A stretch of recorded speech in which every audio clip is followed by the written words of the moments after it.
boss editing. I'm going to do a quick edit tonight on Vincenzo's awesome story here. So hopefully this works. So editing Vincenzo's script. And feel free to chat if something weird's happening. I want to make sure this is still working. Meow. But yeah, you will definitely have seen the stream refresh. Okay, so this is called Let's Be Friends. It's 5 pages, so I don't feel too bad if I go, Let's Be Friends. Page 1. I may turn off, I can mute my music and you guys can still listen. It'll just be distracting me.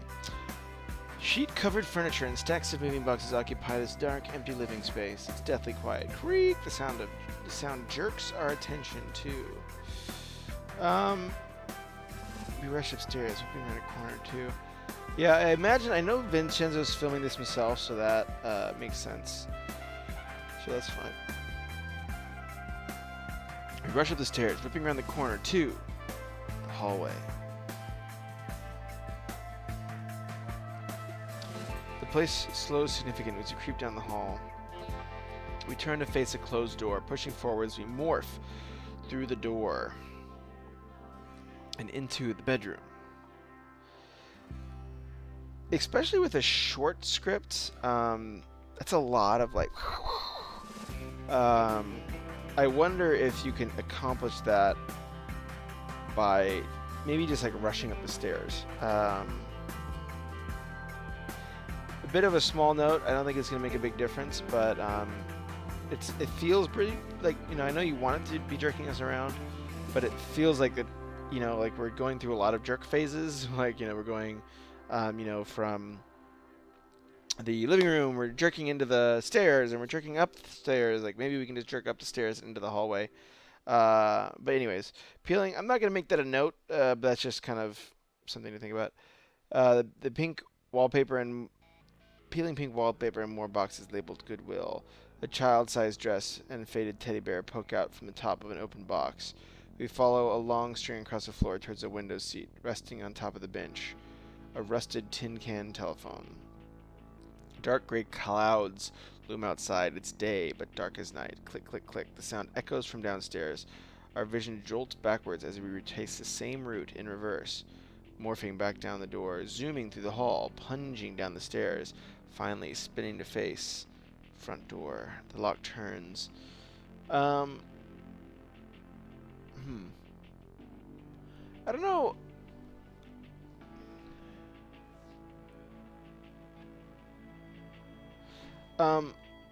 The jolting is really like abrupt, and there's a lot of it, especially in the second half. I would make sure, I don't know yet because I haven't finished the story, maybe it's pivotal to the story, but you know, stuff like that can sometimes be distracting. I don't think you're in that zone yet, but you're like you're getting closer to that edge.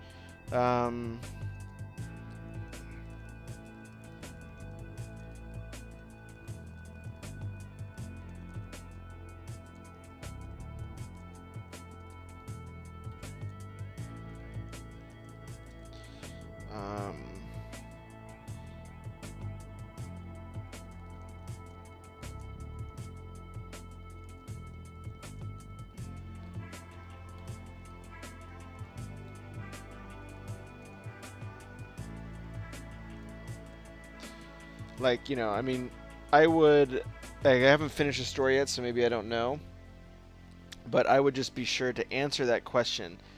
Is this necessary to tell the story?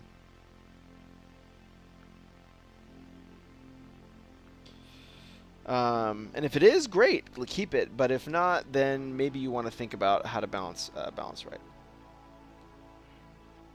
Hello. Is the stream working okay? By the way, I haven't heard any voices yet.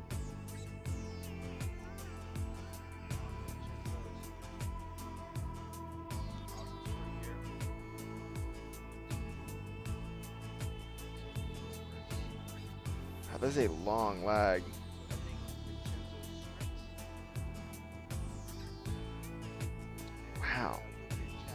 There's a really long lag. Yikes.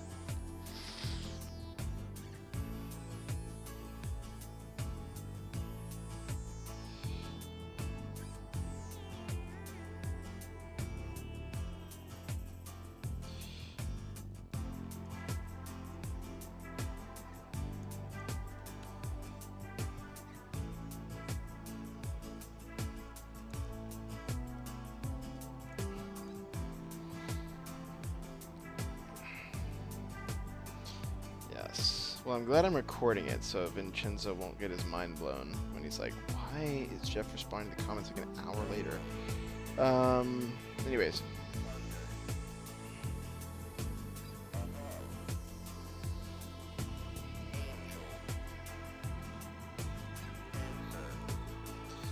Yeah, I think it's this darn IO restring thing. I'll fix it later. But I do want to do a good review of this, so don't forget to bring down the fold. Nathan 10 Q's a button wears striped t-shirt and corduroy pants. He sulks and holding a large pizza box, followed by Nathan's mom. She wears a groovy turtleneck with some far out bell bottoms.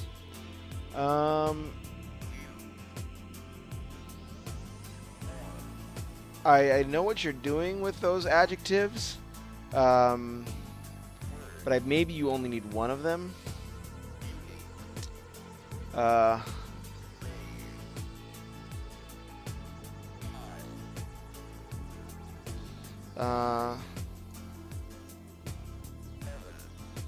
may only need one here. Them to show what you're describing. Also consider, you know, color.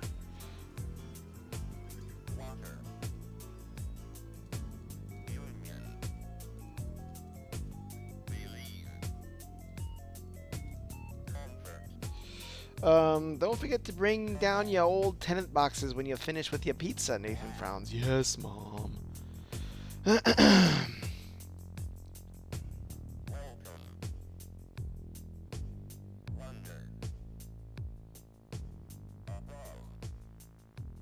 About 10-15 seconds. Okay, cool. Maybe I'm just tripping out. Yay! I'm going to say the word lag, and then I'm going to type it real fast. Lag!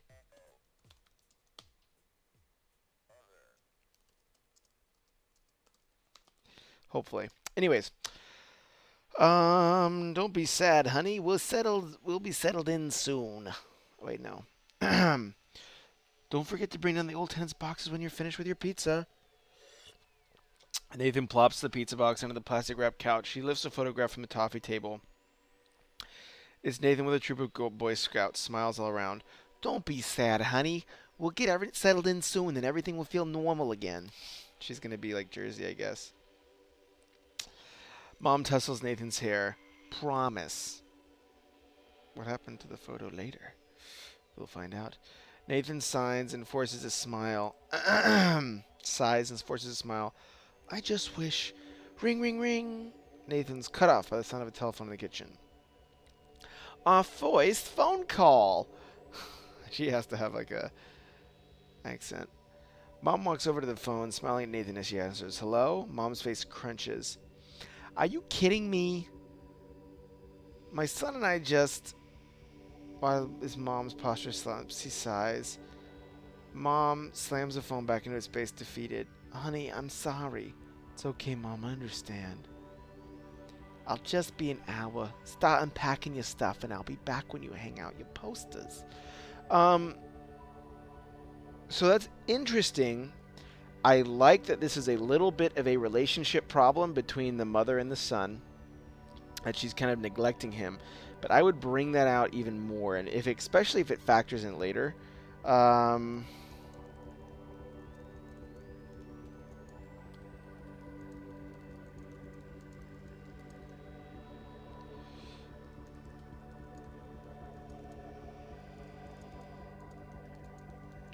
Yeah, I want to see her actually have like a moral, because like it's like one of those character moral problems whenever they, let's say neglecting their family for work or whatever, this situation is. You really want to show the cost.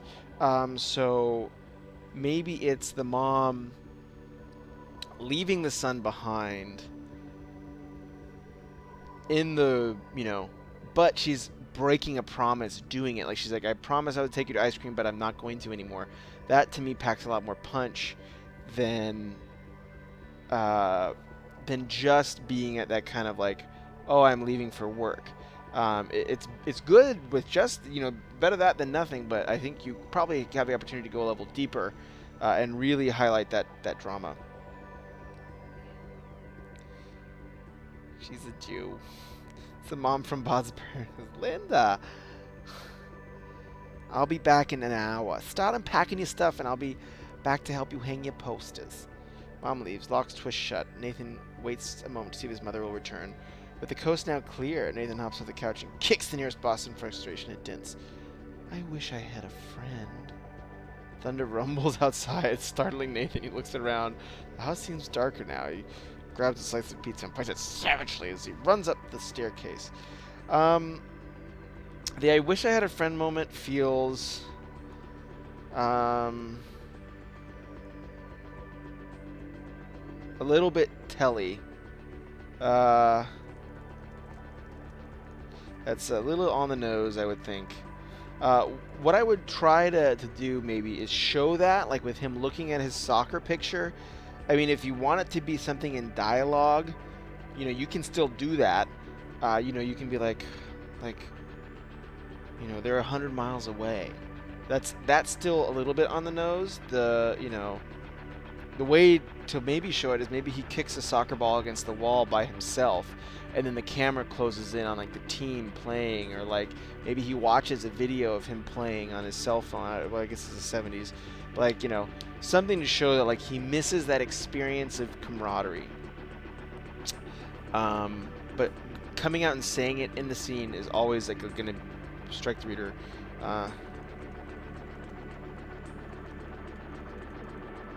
It's always going to feel a little bit contrived. Nathan ascends the stairs, devouring the pizza. When he reaches the top, he turns to the hallway. All the doors are closed except for one. He enters Nathan's bedroom. Nathan shoves the pizza into his mouth. All done. He pushes the box next to the wall and grabs a Star Wars poster, several thumbtacks, tips a pin into the wall. He's too short. Nathan inspects the box of toys. He removes the battery-powered lantern.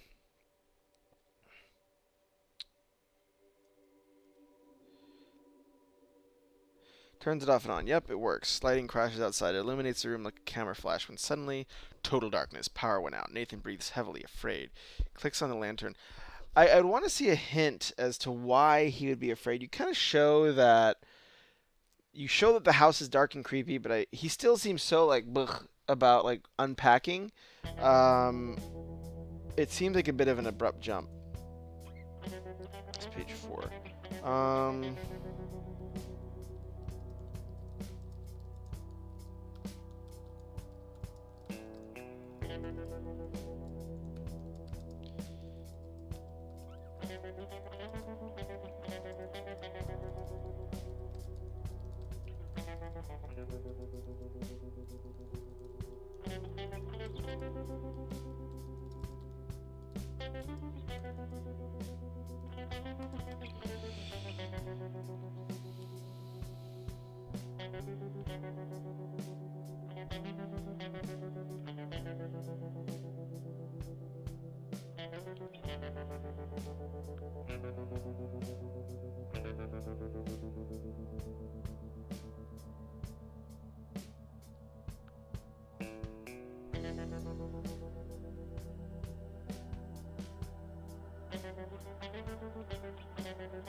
Scritch, scratch, scritch. Nathan jumps. Who's there? Nathan points the light at the door, revealing 3 claw marks. Nathan inches closer to investigate when he notices something in his peripheral vision. The door across the hall is now open. Whispers, "Let's be friends." The hair on Nathan's neck stands on end. That, you're describing it as if we would like zoom in on his neck and like see the hairs. Because whenever you do a close image like that in your prose in a screenplay or in the action line in a screenplay, you're suggesting the camera is going to show that. That seems like a bit like stark.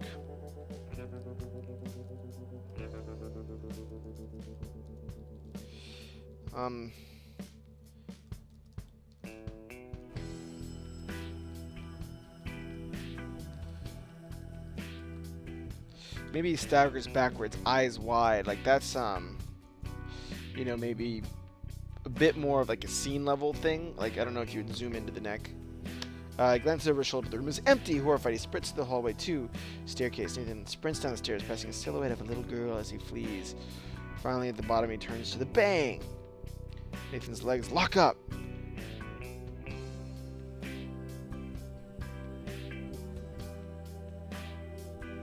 Where's the bang coming from? Did his legs lock up so forcefully that it banged? I like the silhouette thing.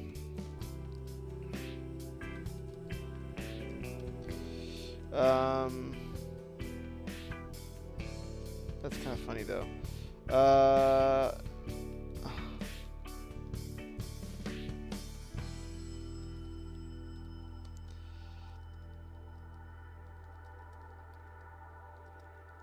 Yeah, I would just rethink use of sound / image. Yeah, whatever image you have next to that sound, that's what the reader is going to associate it with. So if we hear bang and then legs lock up, like I'm assuming that his legs banged to lock up. So make sure that cause and effect flow is really clear.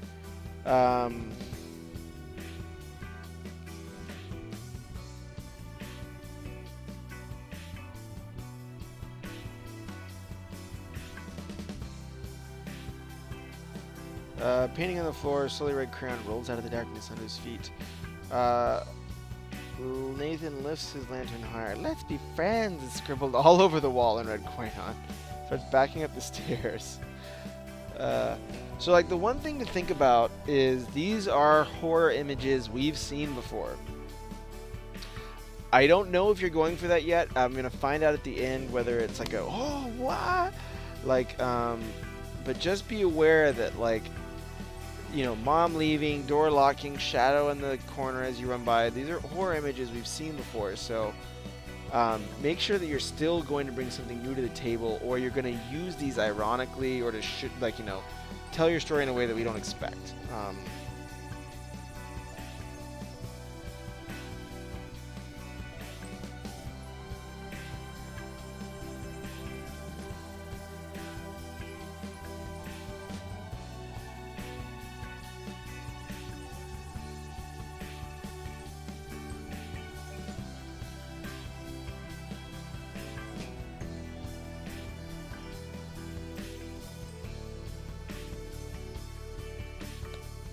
Or use them to kind of like bait the reader into thinking it's one thing, and then it's actually something different. Hello? There's no response. You better leave. My mom will be back in a minute. Swoosh. The kitchen sink behind Nada jets to life. He whips around his face to the kitchen. Light from the lantern barely reaches the sink. No one is there. Nathan gulps. Lightning crashes, blindly illuminating the entirety of the kitchen. That's a good way of showing fear. The gulp is you know, it's kind of a, you know, it's more visual, and I like that one better than the hair standing on end. Little girl standing on the other side of the kitchen. Her image burned into his eyes briefly before returning to darkness. Let's be friends. No, I don't want to be your stupid friend. The cabinet door opened to summon themselves, and the kitchen turns into chaos. Nathan trips halfway up the stairs, slamming the lantern. His only light source dims and flickers. Like crazy cabinetry, also something we've seen before.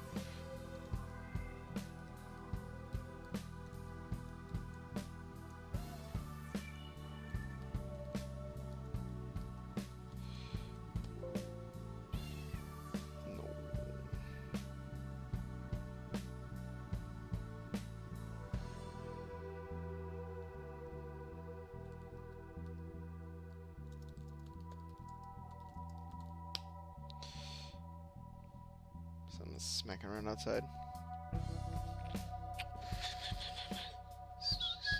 Nathan slams the door shut, pressing his body against the door. Hallway doors are open.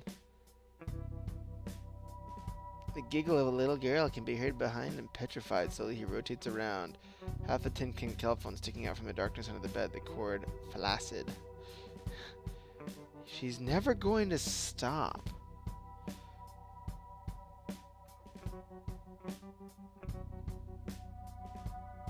That's a bit of a leap, right?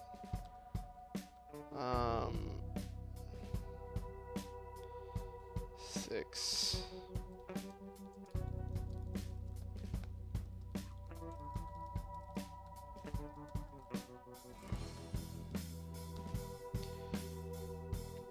That seems a bit of like big words like never and always are kind of you want to make sure that they're set up correctly. Nathan's breaths are heavier now as he moves over to the bed, lowering himself to his knees. He sets the lantern down on top of the bed before lowering himself to peer into the darkness under the bed. Unless Nathan cocks his head toward the bed, hesitantly lining the candle to his ear, his heartbeat peaking to drown out all their sounds. The limp cord now tightens with tension. Nathan squeezes his eyes tightly. The buzzing from the lantern stops. Cut to black. All previous sounds fade slowly into pure silence. Now we're friends.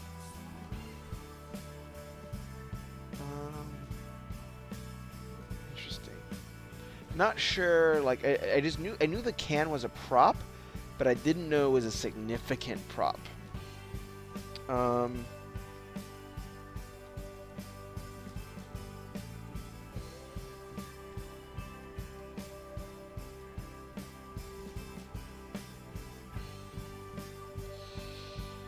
So I think let me go over the good.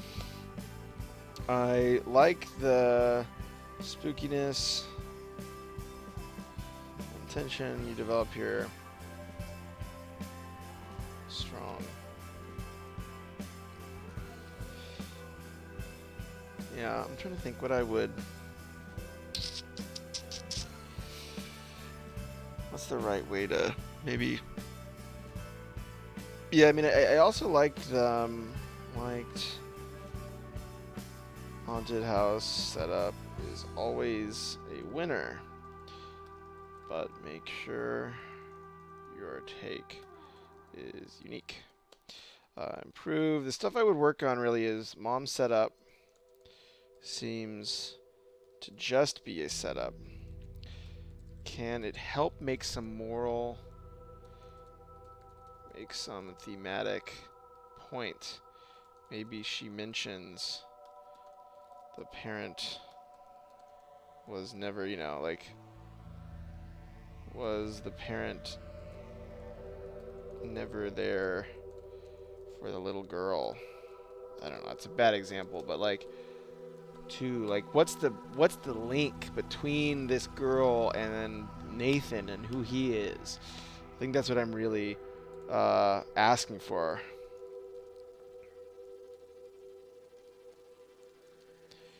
Why does he get attacked? What about his character makes him vulnerable / necessary? I mean, that's, I think, the question good horror has to ask. It's like, what about this? Why does Nathan need this thing to happen to him? Or how does he earn it? I think this seems like he just kind of happened to move there and tough. But yeah, I would really try to think about that a lot. But I don't know. What do you guys think? This is the end, so feel free, those who are watching, to add your comments as well.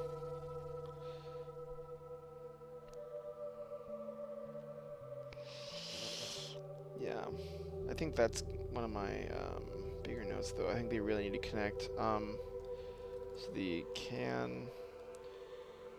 You have a lot of traditional horror images here, but they are not than what I've seen elsewhere.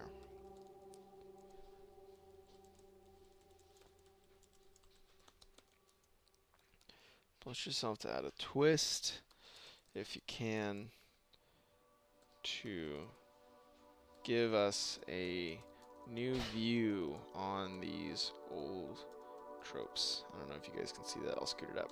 But yeah, those are my general notes. So I gave my comments then. You agree with the horror jump scares were cliche, less feelings of dialogue were strange, last one specifically felt fat in a twist. Yeah. Yeah, I would agree. I didn't know. I mean, I think the can should be given some significance if it's going to be the twist. If it's not, then whatever. But you really want to set that up if it's going to be the twist.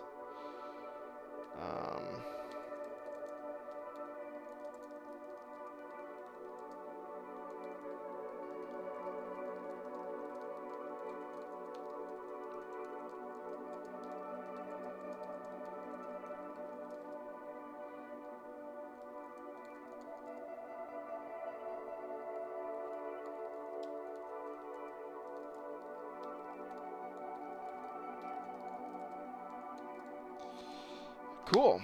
Let me do another one. I think I still have some time. Fox is going to be here soon, but I'm being a bad person and taking a break from writing. Shame on me. I will do the Riddler screenplay because that's been on my list for ages. But we'll see.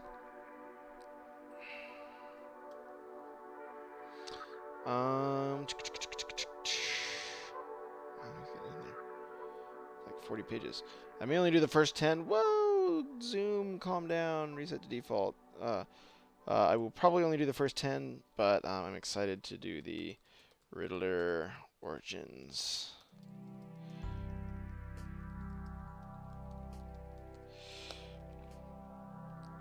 Okay, great job, Vincenzo. I love horror stuff, so I'm glad I got to read one today. And I will do a quick first 10 on the Riddler. Let me pull it up for you guys. Let me know if you guys are lag free, and it sounds like you are, even though my computer is telling me otherwise. I'm just going to ignore it.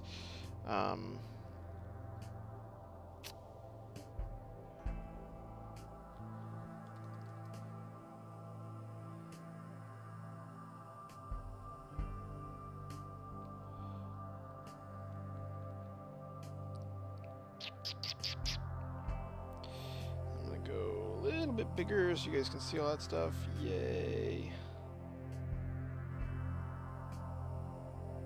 Boom. Perfect.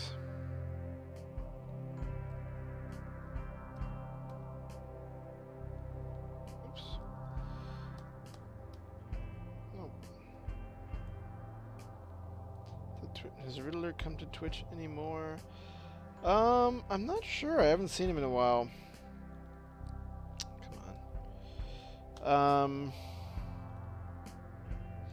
Yeah. But this was the one on the queue. It's been on the queue the longest, so if I'm going to be a good, diligent person, I will go through it linearly. But I'll do at least the first 10, and then we'll go from there. Childhood. The scene opens with a ticking clock as the camera walks down to the dilapidated middle hospital toward a closed door. The camera fades to black. The camera fades in. So remember, you want to usually look for traditional screenplay structure. So I think it's Control-Alt-M. Be sure to use your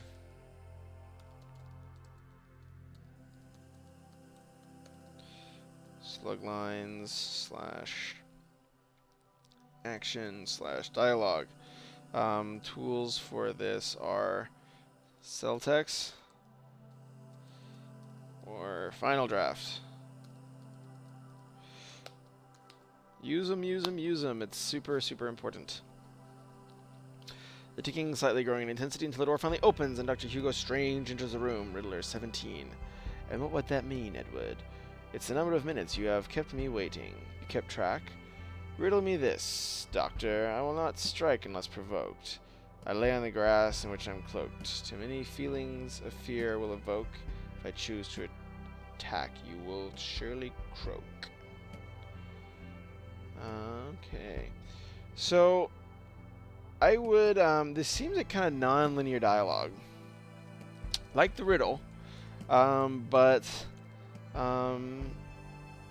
this seems to jump from the you kept track question preceding it. Hugo walks under the chair and sits down as the Riddler says his riddle. I will not partake in your games, Edward, the Riddler sneers. Today I will be asking the questions. You wish to understand me, but you can't even answer a simple riddle. Every moment I'm trapped in this hellhole of stupidity that can feel my brain cells dying by the droves. You know, I can stay here for hours, Edward. By your counting, I suspect you would never last that long with that sort of mental stimulation. The Riddler is silent for a moment, his eye twitching slightly. Keep your alignment correct. The answer is snake. He shakes his head from stress. The sooner you answer my questions, the sooner I'll send you back to your cell. So how was your childhood? The Riddler is still twitching, but relaxes as the question is asked.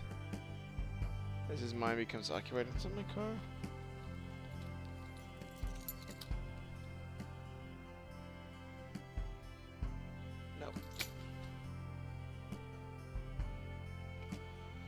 Riddler's face becomes angered as he recounts what put him down this path. That could be my car. I will be right back. Something is beeping. Oh, it's done now. Okay.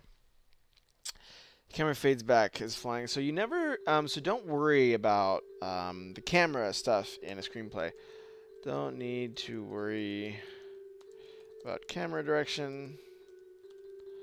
The director will usually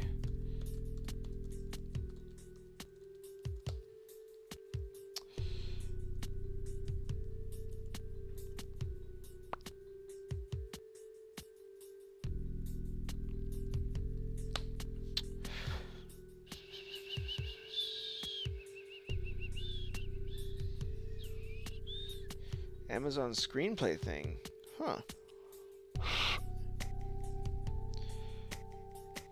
I was the offspring of a Neanderthal. I knew from elementary school I was different than other kids. I was content with my books. I saw nothing more than pointless busy work. My principal, she saw that it was a genius.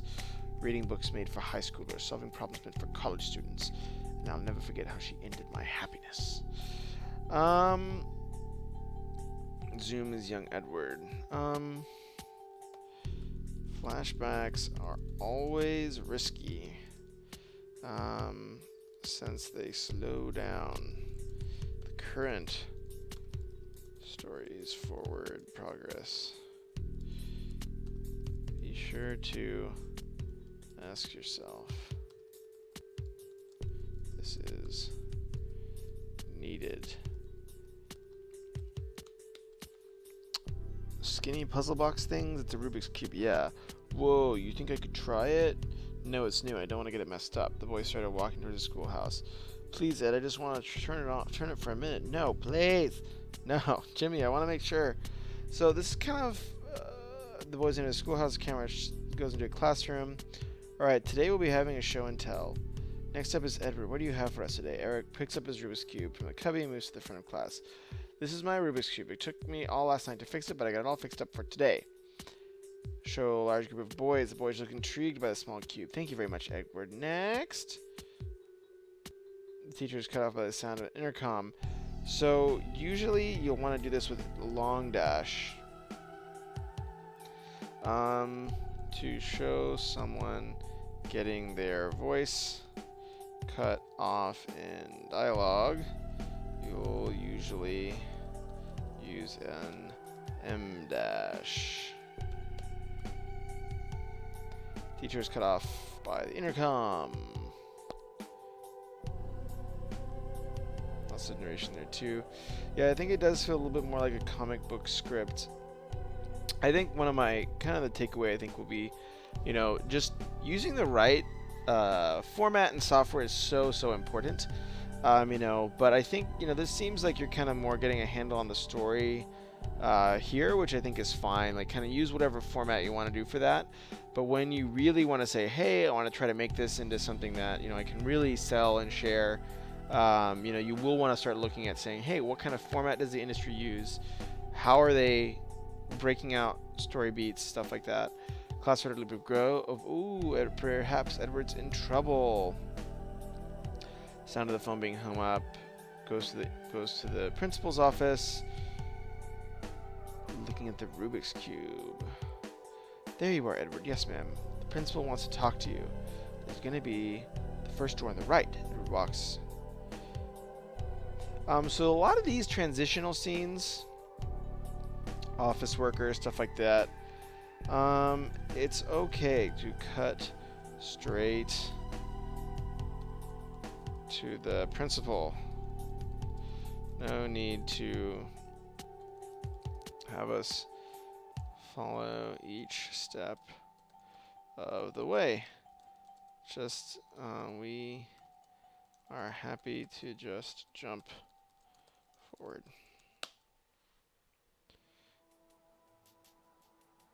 I'm going to edit this forward to the principal thing. You know, like that.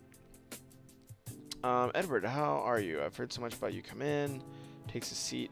So I've heard that you read a lot during recess, and Little Bird told me you were reading books for high schoolers. Yeah, I'm reading. Book to be chosen later. Yes. Let's do that. I'll give my suggestion of my favorite book. That's why editors do, right? They make suggestions.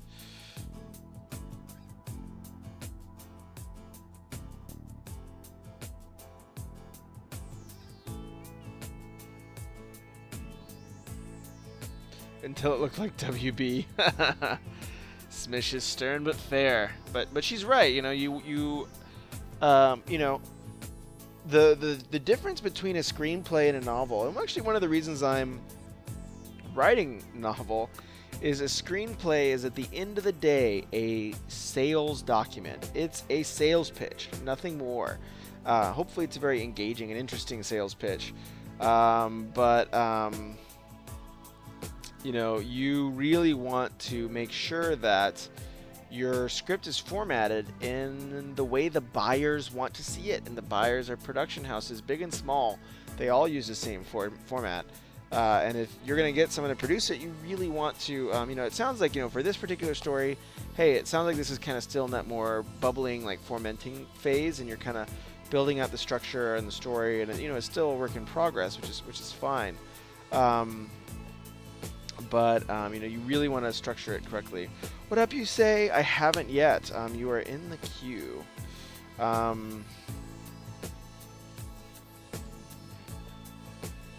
looked them over briefly.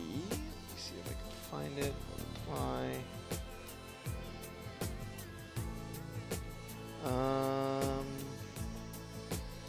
Yeah, it was my father one day after work wanted me for something. Yes. Is that one, or I think there was another one.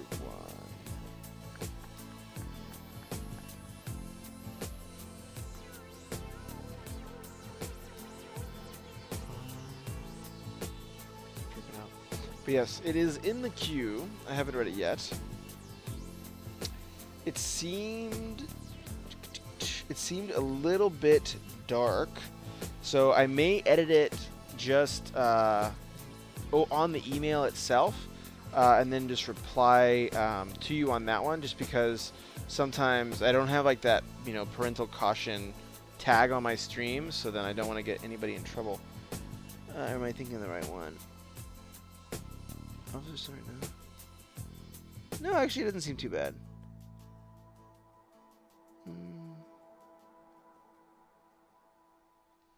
Yeah. Anyways, but we can see. I probably will try to get to it soon. But we're a few away. I do this one, and then I'm doing Xenon Quarks, and then I'm doing a few more Inferno Blast, which should be pretty fun, by Mr. Bryce, Anthony Bryce.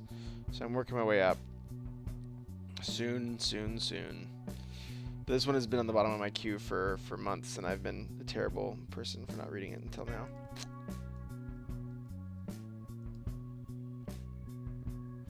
With an island. One is super dark. The other was a novel in progress. Oh, okay. How about the island? Which would you prefer me to do, the novel or the first 1,000 word short story? I'm good with either. Is there one that you're that you kind of want to get read first? Let me know. If you do well on this test, the only homework you'll need to do is the homework you feel like doing, hun. Oh, okay. When is it? Scheduled for a week. So this feels so. I kind of you know, at page 10 in a screenplay, you usually want some sort of life-changing event to be bubbling under the surface. This,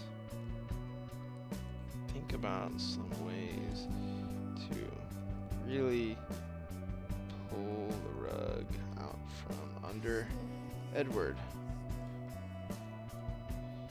This seems like a good, like a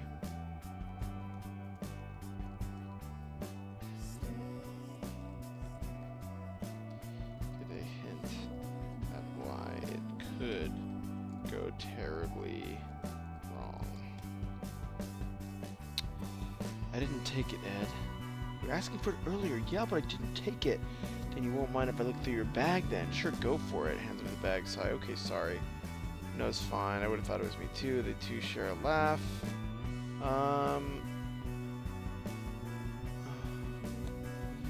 Would almost want to see more conflict here. Don't. I liked conflict in the beginning. So don't be afraid to amp it up even more. School bus arrived at a dilapidated apartment building. Edward makes his way into the greeting. The homeless man on the side street as he goes. He walks up the roach-filled staircase, making sure to stay near the railing and the buttons on the wall. I'm very disappointed in you, Edward. Edward remained silent. If you knew they had your toy, you should have come to me or Miss Julia.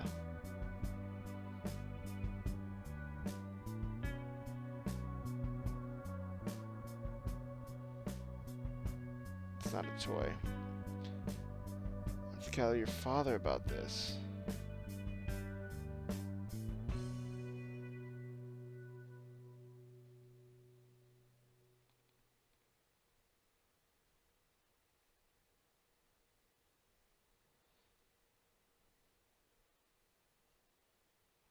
Oh. I would space out. It's okay. You know, space out your action lines. Use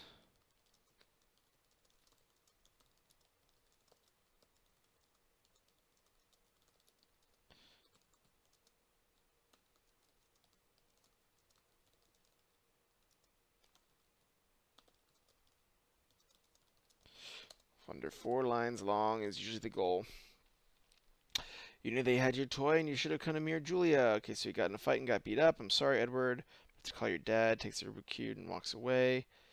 He's in class a week later, black eye and cleared up, though he has a new cast on his fingers. Hey, Edward, how you doing? Doing good. Just got my test grade today. What was your grade? I don't know. I haven't got it yet. Oh, right. Miss Julie? Yes. Please send Edward down to the office. Goes to the office. So I really liked your transition earlier.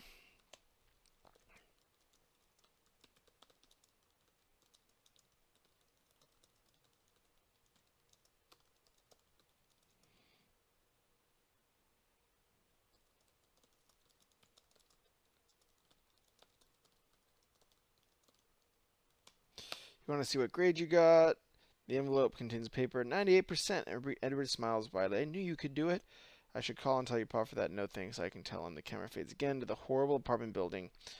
Dad, what do you want? I got the grade from advanced placement today. Let me guess, 70 like all the other effing times. Edward hands his father the envelope and the grade inside. His father hesitates. You little cheating. Father gets him from his chair and grabs Edward by the collar. You can barely get a D and you expect me to believe you got a 98? But Father tosses Edward towards his room. You get in that room before I beat the S out of you. I think, like, well done with the father situation. This is good conflict, and it shows the characters struggle and makes me sympathize with them.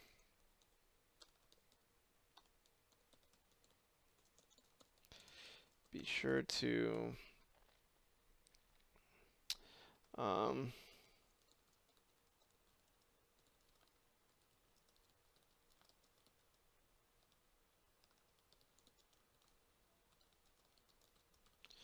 great job. Well, that is page 12. You actually got me past page 10, which is awesome. I actually am down to read more, but Fox is going to be here any minute, and I'm going to take her out to dinner because I haven't seen her in a while, and I need to be extra nice. So anyways, this concludes Final Boss Editing for the evening.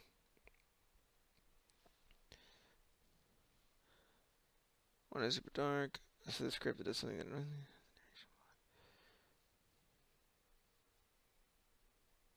Is that a frowny face? Yeah. Yeah, it's a good catchword when you don't want to have the narration describing the action. That's why as you're reading screenplays, what I would say, Wordwin, and I'll give a few notes here, or sorry, Wordwin, Riddler, I'll give a few notes here. Oop, Fox just got here. Let me let her in, and then I will sign off in a second. She'll say hi real quick.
Say hello. Hello.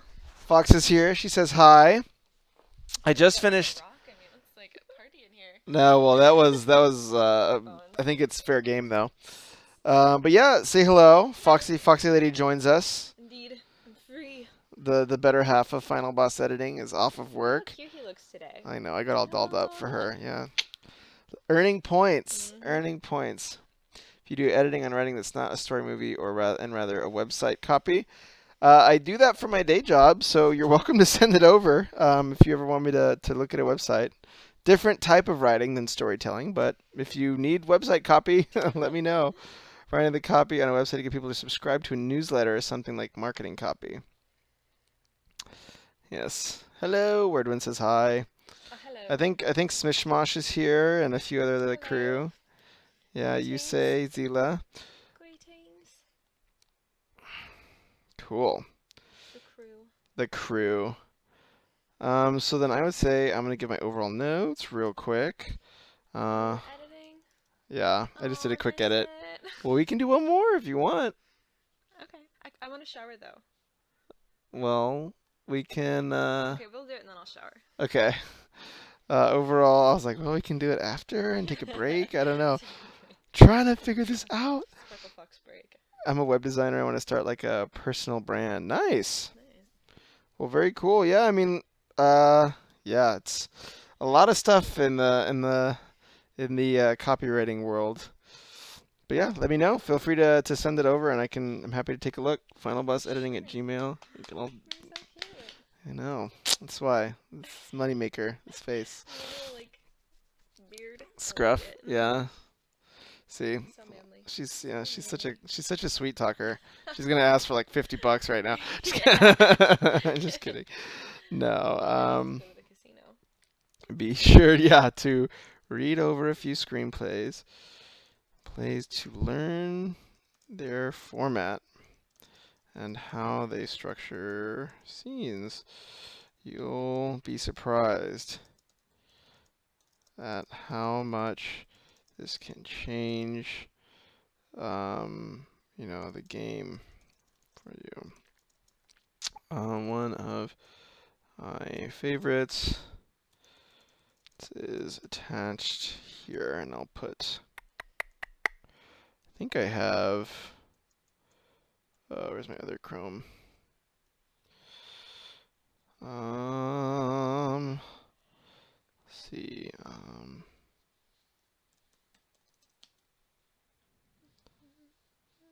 I think it's in like one of these ones.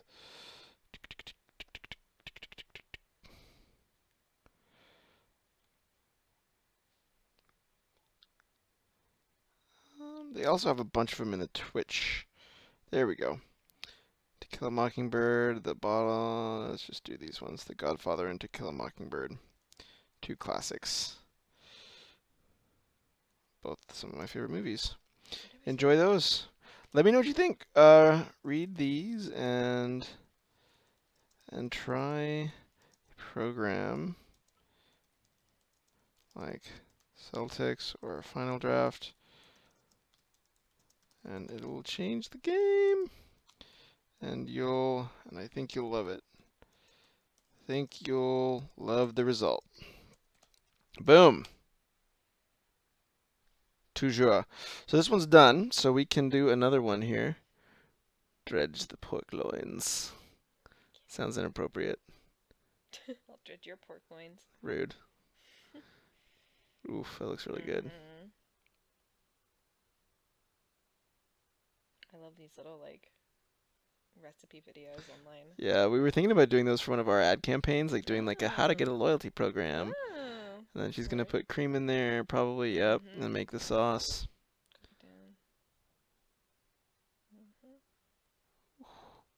That looks real good. What? Slow-mo. Yeah. We're watching all those cooking videos they have on Facebook. So random. Well, we can look at the queue here, Lady of Foxes.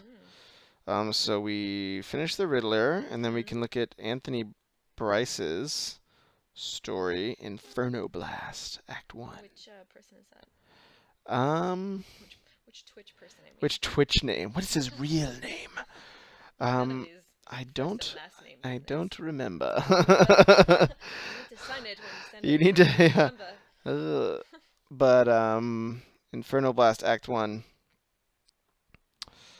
We can open this puppy up and go through it. 1996. Night. I wonder if that's like the past now for like the younger generation. Like 1996 feels recent to me. Like it's like, oh yeah, it's 96. But yeah, when they're like, in the year 1997, you're like, oh, in the ancient past. Oh man, Titanic. I remember I was not allowed to watch that because it was subversive and wrong. I don't know. That's what my parents would say. Probably just because there's a sex scene. They were conservative. Very conservative. I saw it in the movie theaters 8 times. You saw it in the movie theaters 8 times? Are you joking? I'm a little bit worried about you. I'm gonna name this window Derp because of that. Oh, it's already in use. Derp Caprio. Rude. He was kind of a dreamboat, you have to admit. Yeah, he's not a bad looking guy. I think he's not aged well. He's not aged well? He's Great Gatsby. Fat. Hey, well, nobody's perfect. He looks homeless. It's probably because you look at all these horrible, like, People magazine things. Oh, really? Well, maybe, okay. Well, maybe I just don't know. I'm not up to speed. I doubt this picture is... I mean, yeah, if he's wearing a suit and, like, gets his hair done, maybe, but... Yeah. Most of them go through in Labyrinth over film. 20 years. Join all together, then you'll bring it for you. All right. Riddler is good, and then Inferno Blast.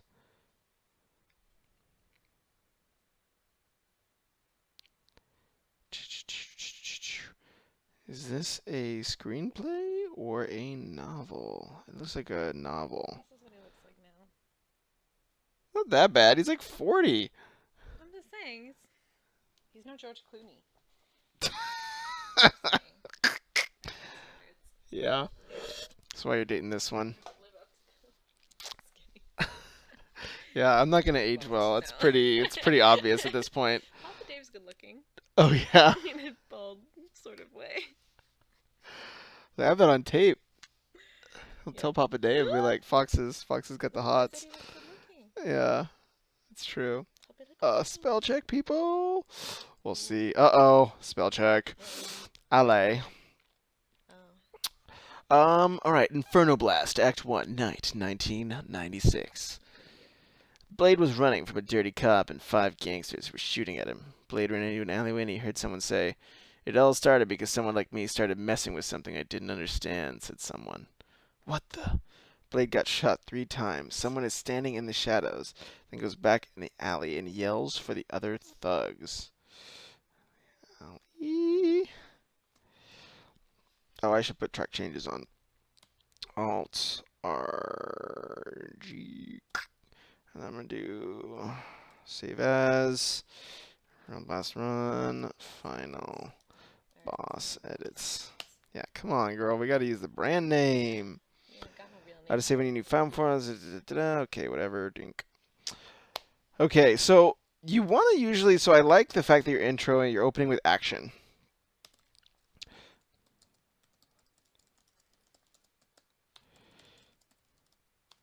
But you want to give us enough scenes so we can ground ourselves in what's happening. Yeah. It kind of feels a little bit drifty, so like the voice and the someone says, like you're kind of having trouble putting that together in at least my imagination. So that's something, as a writer you really want to thing goes back in the alley. There we go. And yells for the other thugs. Heaven. So I must be dead. Well, yes and no. You had your memory ripped out of you. You are the angel of death. You regenerated. That was how you lost your memory, okay? He said as someone came out of the shadows. That's a little bit heavy on exposition. But that's okay sometimes in the beginning.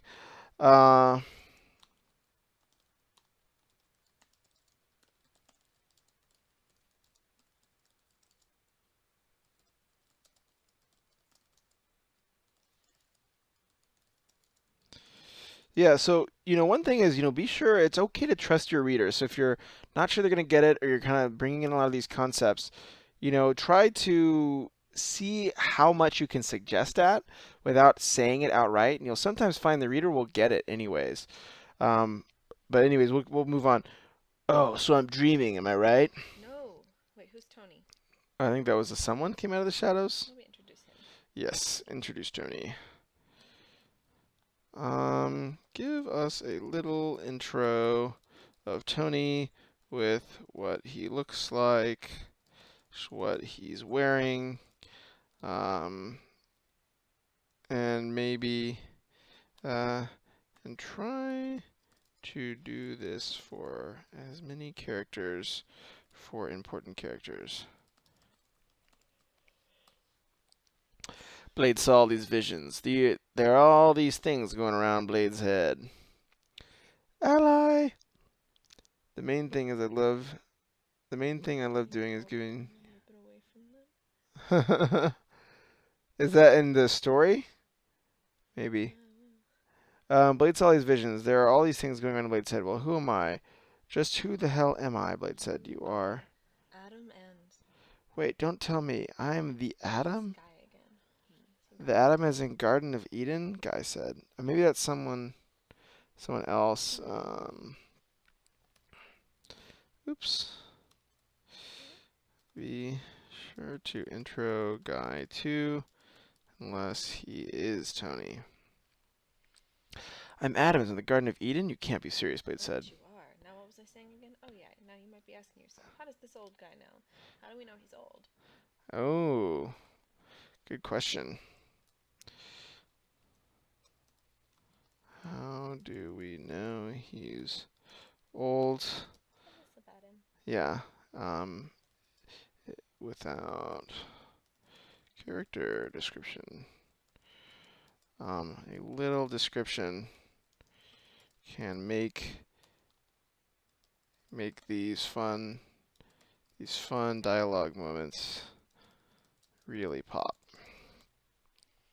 I was your teacher before you died. You had to regenerate. I hated leaving you on that church porch, I think? Yeah, I think. Wait, since when was he on a church porch? You were just Maybe a that was in the beginning. baby? Don't ask me how that happened, the guy said. Okay, then. Okay, so I'm the Adam. Where's my wife Eve? Is that her name? Well, that's a tricky. Let's not talk about that, okay? Okay. Would he be cool with that? Like, it seems like that would be an important. Eve seems like she would be important. Would he be cool with not getting an answer? An answer here.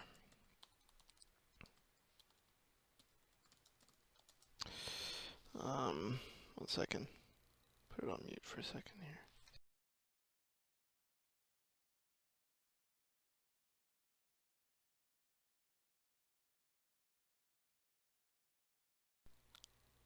Can you guys hear me now? Okay, cool. There it goes.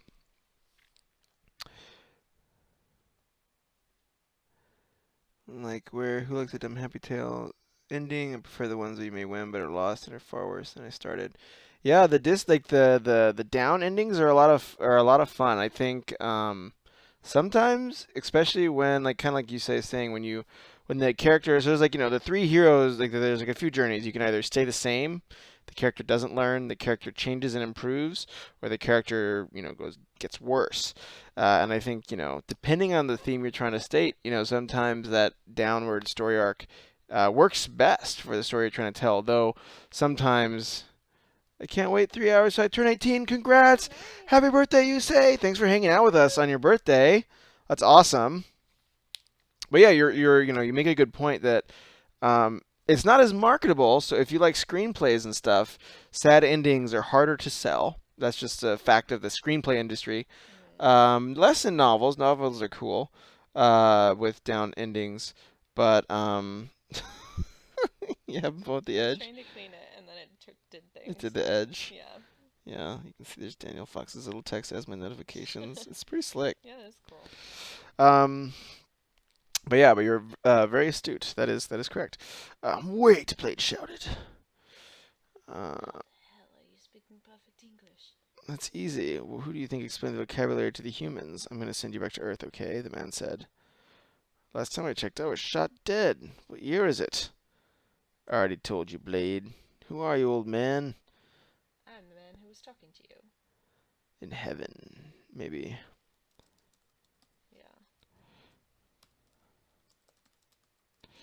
Yeah. Try to show us the transitions between heaven and earth through scene description. Like, here we could be like, it's a cool day in New York. People walk by sleeping by Blade as he sleeps with one hand on his cheek at the bottom of an old church's stairs, whatever. And you may want to give a few more sentences in that, but those types of like little bits of imagery can help the reader really bring themselves into the scene. So, I think you have this kind of cool setup with this heaven and hell and stuff like that, but it really makes it pump. Where's the ending of the first book ends where you can't predict with the book 2? Yeah, that's always fun. Like kind of an Empire Strikes Back, right? Where they all kind of get in trouble. It's a very down ending, but it kind of opens up the next one. Delivering basic. Yeah. Yeah, the teacher is pretty bad at delivering basic concepts. Well, yeah, I mean, I think a lot of it is just, I think the concepts that the person who's talking to Blade, why they're kind of coming across rough a little bit is, I think we're still the readers trying to catch up with like like we're doing a lot of jumping, we have a lot of characters that always makes it a little bit tougher. So I think one of the bigger overall notes we're going to get to is to say, hey, like we have a lot of these jumps, a lot of different characters, bring us into the scene more so we can kind of know what goes where, and then also spend some time kind of showing us where we're jumping. Where are you, old man? Blade asked. I'm the man who was talking to you in heaven, the man said. Who are you then? Blade asked. I'm a teacher. I need to tell you something. I'm listening, old man. I have some questions for you afterwards, okay? Okay, Blade. You know you were the angel of death. Blade taught you everything you knew. I'll be your teacher again, okay? Okay, Blake said, nodding. We have a mission for you, okay? What is it first? Well, you are going to Inveterate?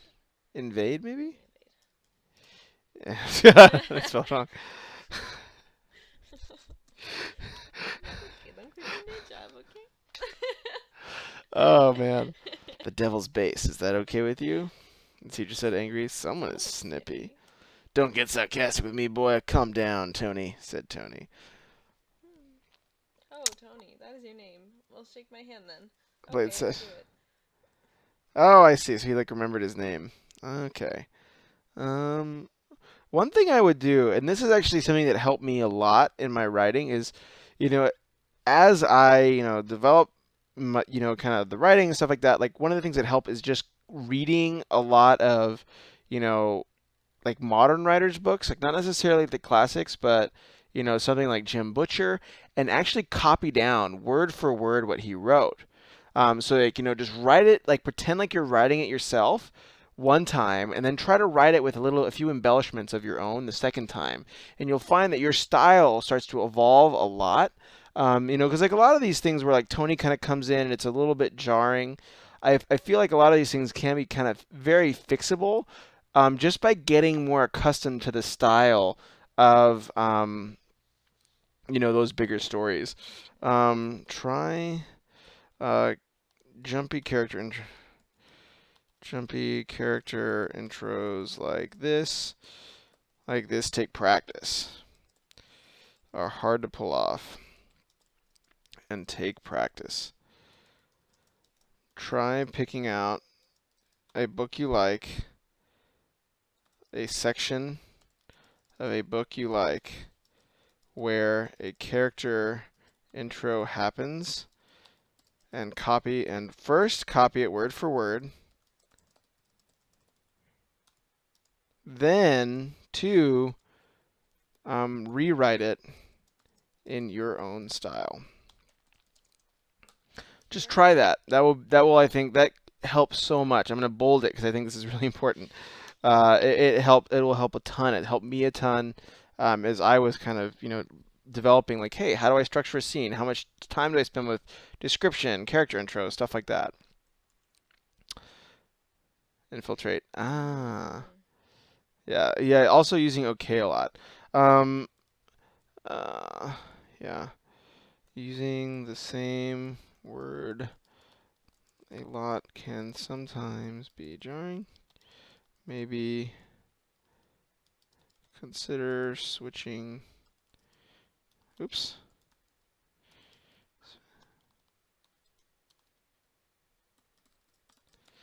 A little. Yeah, I've been writing. Because I did like a writing stream, and then I was like, oh, I'll do a quick edit, and I just was gonna do one, and then I ended up doing like three now, so my brain is like shot. Yeah, I'm like, oh.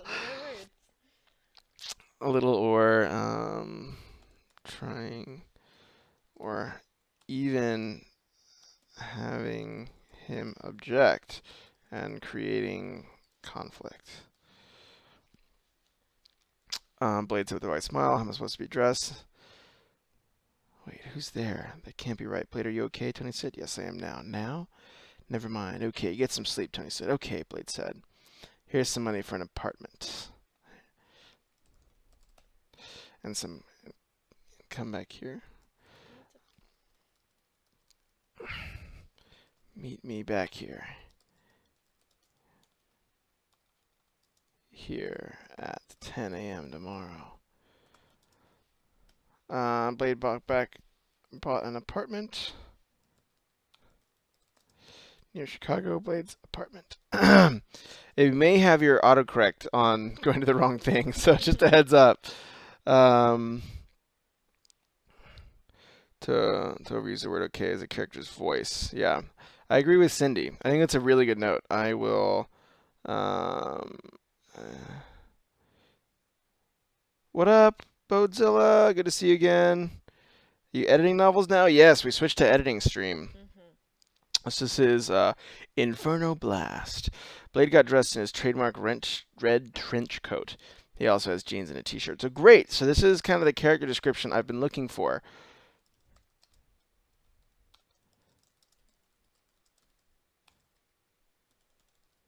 You may even want to bring this earlier. Bring this in earlier. Yeah. I may do one more page because I'm kind of fading out, sadly. But this is awesome. I think this is a great start. I love the setup of invading hell. But I think, some of the mechanics on the page, it's definitely worth doing some of those exercises like we talked about earlier and getting that practice in. Crap, I'm late. Okay, why am I here, Tony said. Well, today you start your training of Inferno Blast, Tony said. Here. Handed Bladed Colt 1991. What do you want me to do with this thing?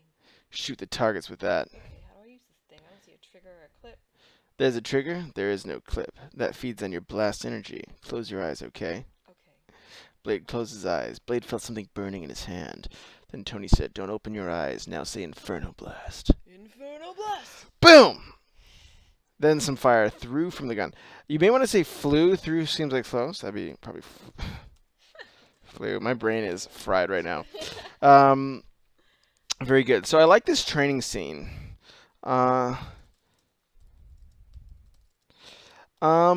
you might be able to communicate this with more conflict. Like, what if Blade was learning while he was being chased, attacked by Hell's, demons. That could really kind of add that extra layer of like suspense to the scene. We're not sure what's going to happen next, and you're still communicating. Hey, use your gun, turn around, say Inferno Blast. So those types of moments can come out a little bit more during action, and you don't necessarily. You'll find that if you maybe do something like that, you can have a really good forward driving scene and communicate all this awesome information. But you may not have to, have like a whole separate training scene. You can probably combine and kind of bring that under something else. Okay, show me the way. Where's the devil's hideout? Well, it's underneath you. Don't tell me hell is underneath Chicago. Yes. That's true. I like your expression. Where is it? Well, it's in Bridgeview in a trailer park, okay? Which one? I like that. That's a really cool. I actually really like that. It's super funny.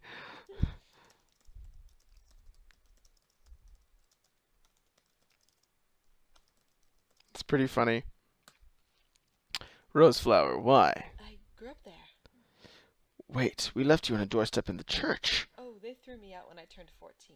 As I say, haters gonna hate. Yeah. Okay, Tony said confused. Oh, yeah, I must be off now. And where is it? You will never change. It's on row 600, unit 66. 666! Nice. Nice, nice reference here. With a grin, he's a regular pistol. It takes a 9mm. I pity him, Tony says. What was that? Nothing, Tony said innocently. Okay. So you would say, one thing is if he's whispering, it's better to say, and I'm going to put it here, to himself. He whispered, then change the font size. It's a little clearer. And clarity is king. Cool. I think. Well, I actually read farther. I was only going to do one more page, but it was such a fun scene. This one I actually read a little bit farther. But I think that is all for Final Boss today. I'm glad we got to say hello to Fox. She's going to put me to bed. I'm a feeble old man. What up, Iron Frost? Oh, you caught us right at the very end. We this one will be on the recording, so you guys can catch up. We actually did three. We did Vincenzo's script. We did Riddler's script, and then this novel. So we got pretty good. We're going through the queue at a good pace. What up? Does anyone enjoy object? Do you enjoy either objects if being used no punishment, or ones where you're punished for those choices or action kind of life? Well, I think whenever you think about whether the character gets punished, and I think I'm reading your question right, you usually want to have it framed around whatever moral conflict the character is going through. So let's say the character never is home for his family, and he's always behind. So 87 more until you read mine. Yeah, it's a long queue, but we did 3 today, which I think is awesome, and these were all really solid. So yay. But yeah, so I think the things I would think about, you say is make sure that whatever good or bad thing happens to the hero ties to the choices he makes during the story, the moral choices that character is making.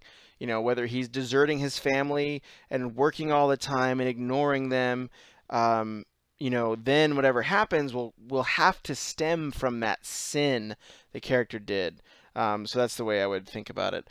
Not sure if we'll be on tomorrow. We may actually be streaming Dungeons and Dragons tomorrow, so we might be.